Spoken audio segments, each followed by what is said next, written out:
जी viewers, आज हम OPC and OPEC plus countries के बारे में जानेंगे कि ये कंट्रीज़ में कौन कौन से कंट्रीज़ इंक्लूडेड होते हैं और ये कैसे डिफ़र करते हैं।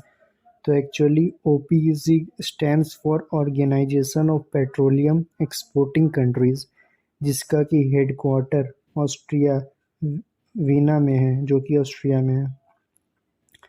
नॉन ओपीसी कंट्रीज़ जो एक्सपोर्ट करते हैं क्रूड ऑयल को, उसको टर्म दिया गया है ओपीसी प्लस कंट्रीज़, जिसमें कि इंक्लूडेड होते हैं Azerbaijan, Bahrain, Brunei, Kazakhstan, Malaysia, Mexico, Oman, Russia, South Sudan and Sudan.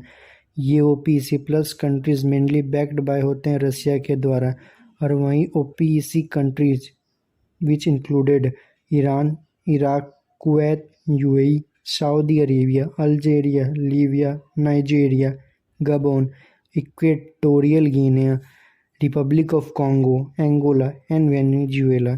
ये तमाम ओपीसी कंट्रीज़ हैं जो कि मेनली प्रोमिनेंट मेंबर इसका मोस्ट पावरफुल कंट्री जो कि माना जाता है गल्फ़ में सऊदी अरेबिया है। ये कंट्रीज़ तब न्यूज़ में रहा ये term OPEC and OPEC plus, जब कल OPEC plus countries backed by Russia का मीटिंग वीना में हो रहा था, जिसमें कि ये डिसीजन लिया गया कि अगले महीने से नवंबर से फिर से ऑयल के एक्सपोर्ट को, प्रोडक्शन को कम कर दिया जाएगा 2 मिलियन। जिस वजह से स्पेकुलेशन ये लगाए जा रहे हैं कि महंगाई फिर से अपने चरम पर जा सकता है। जिस प्रकार से लगातार सिचुएशंस इवॉल्व होते जा रहे हैं, पहले कोविड-19 पेंडेमिक के द्वारा, उसके बाद रसिया का इन्वेजन यूक्रेन में होने के बाद, जिस प्रकार से इन्फ्लेशंस की मार डेवलपिंग कंट्रीज़ और ग्लोबल साउथ फेस कर रहा है, माइट भी ये कंसिडर किया जा रहा है कि एक बार फिर से ऑयल का प्राइसेस रिकॉर्ड हाई जा सकता है।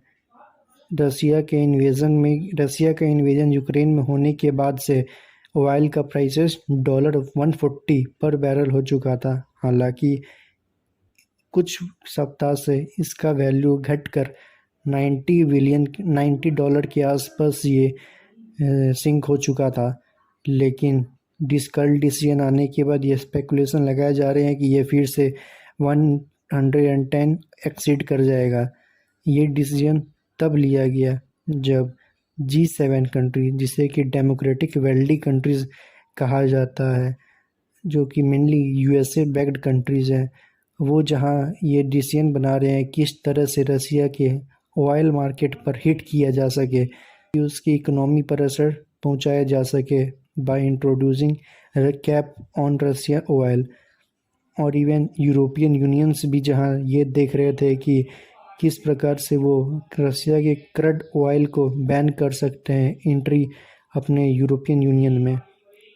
जिस वजह से कल ये डिसीजन आने के बाद इससे रसिया के इकोनॉमी को सपोर्ट मिलेगा और वो बोलस्टर होंगे।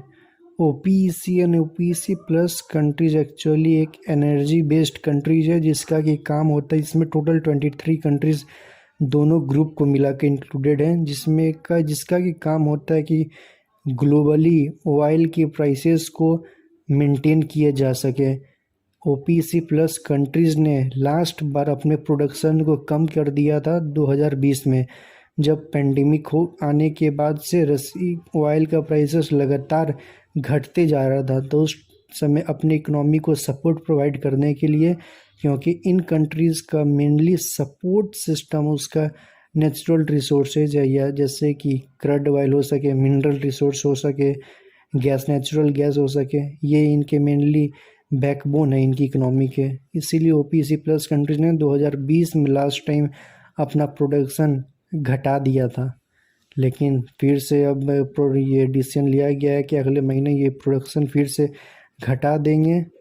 तब तो ये आगे की देखने की ही अब बात होगी कि आने वाले कुछ टाइम में किस प्रकार से फिर से वर्ल्ड इकोनॉमी को एक इन्फ्लेशन का झटका लग सकता है। तो आने वाले इस टाइम में we will definitely look on to it, and जो भी सर्कमस्टांसेस इससे पैदा होंगे या फिर इनसे related news we will provide you. Thank you.